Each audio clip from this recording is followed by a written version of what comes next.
Welcome to the group today, folks. What we're going to be doing is taking a look at Smart Recovery and what we have to offer.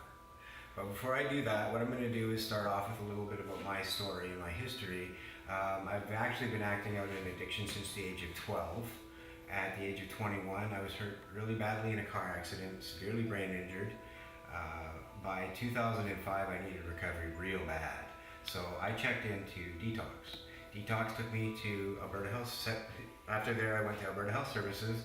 They sent me to Smart, and Smart is now the foundation of my entire program, which is awesome because I've just celebrated 8 years clean. So I've got 96 months now, and I'm counting all the way up to 120. That'll be 10 years, and then I'll switch to years, and maybe I'll be 131 when I die, right? So it's good, it's awesome, it's a good program, right? It's really good. So what we got is some points and tools. The Smart Recovery program, I like to say, is we're not competing in any way, shape, or form with any other programs.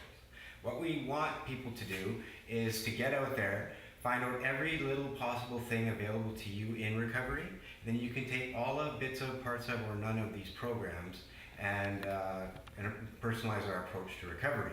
Personalizing our approach to recovery is very important because when we own something, we take good care of it. So the acronyms we have is quite a bit. Self-management is the key to our program.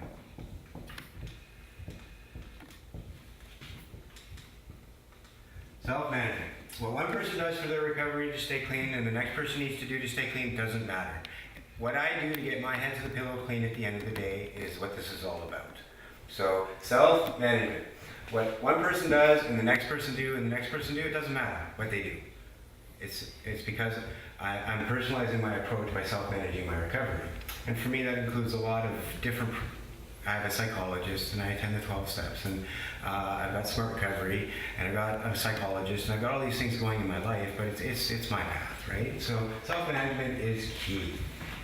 And recovery is what we are after.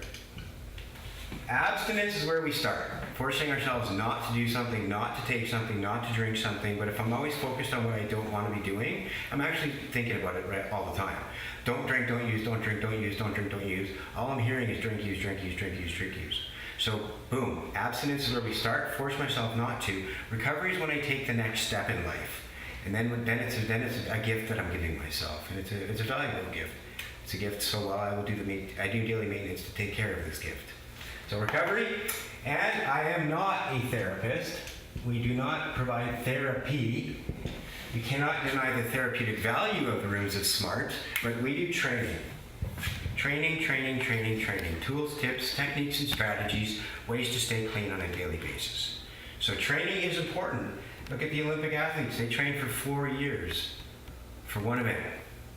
Well, I'm willing to do the daily maintenance of 30 minutes to 3 hours a day, and if that's all I got to do to stay clean, that's pretty cool, because my life wasn't very good at the end of my addiction career. So training is what we do. We are based on a type of therapy, which is the rational emotive behavior therapy. Behavior change is why we come into recovery. I haven't met anybody who's come into recovery because things are awesome. We need to make a change. So the behavior change, what we teach is the behavior can be backed up to an emotion. The emotion can be backed up to a thought. So I will never do anything without feeling something first, and all of my feelings are going to come from my thinking. Now, if I feel it, it is real. I can't feel wrong. It's not wrong to feel anything. If it's inside of me, I need to do something about it. If I don't, it's going to explode eventually. So if I don't like the emotion, I can dig back and find the thought or group of thoughts contributing to the negative emotion. When I change the thinking, the emotions change, then the behavior change is much easier. When I talk about the emotion don't change, that's the dissolving this poison that we get right here. That is the nasty stuff in recovery. So, rational emotive behavior therapy. Now, into our tool points, we have 4 points. The points are, the first and foremost is building and maintaining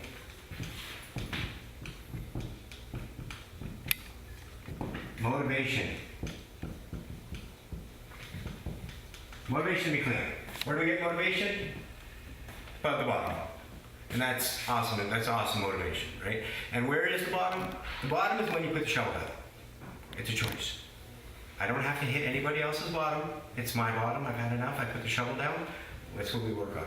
Now, that stuff that gets us in the room, that's the muck, the mire, the pain, the crap, the fear, and the stress of relapse. And that fear is great. The bottom is when I've had enough pain, when I've had enough anxiety, and when I've had enough stress. I don't have to hit anybody else's bottom. My bottom is when I put the shovel down. That empowers me to quit now before I hit down a path which could be worse. Some people go down a really, really, really bad path of recovery, and they go a lot further in addiction than I have. But the maintenance of that and this stuff, when we've had enough, we come into the room. Now, what we do offer as well is people might be in the different stages of change. I might hear a question, well, I don't know if I want to quit. Well, that's okay. Pre-contemplation is basically active addiction. I'm not even thinking of quitting. Contemplation is I'm thinking about cleaning up. Action is I'm making the change. Maintenance is what I do to maintain this gift. And exit, when we become intuitive with our tools, I may not need to attend nearly as many meetings as I used to. So that stuff right there is the awesome motivator to keep us clean. So whatever that was, we're here now today, right? So we have our bottom, our muck, our mire, and as I move away from my clean day, an amazing thing happens. The memory of the pain starts to fade. And I start telling myself, it wasn't that bad. It'll be different this time. I've got the casino figured out. Whatever the baloney I'm selling myself, eventually I'm far enough away from my clean day, it doesn't hurt at all. So what do? Let's go out and use and come back into recovery after I hurt myself a bunch, right? So it's a nasty cycle of relapse and recovery. With smart recovery, we want to go over that wall by having goals, dreams, aspirations, and a future. This is the good stuff in recovery, right?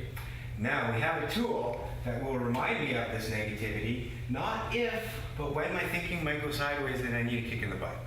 So I can remind myself of this. If I really forgot this, I might go do it again.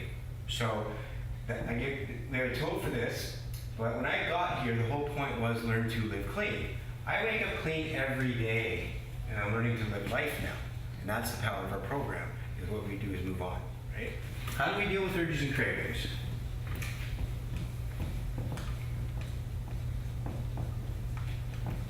With urges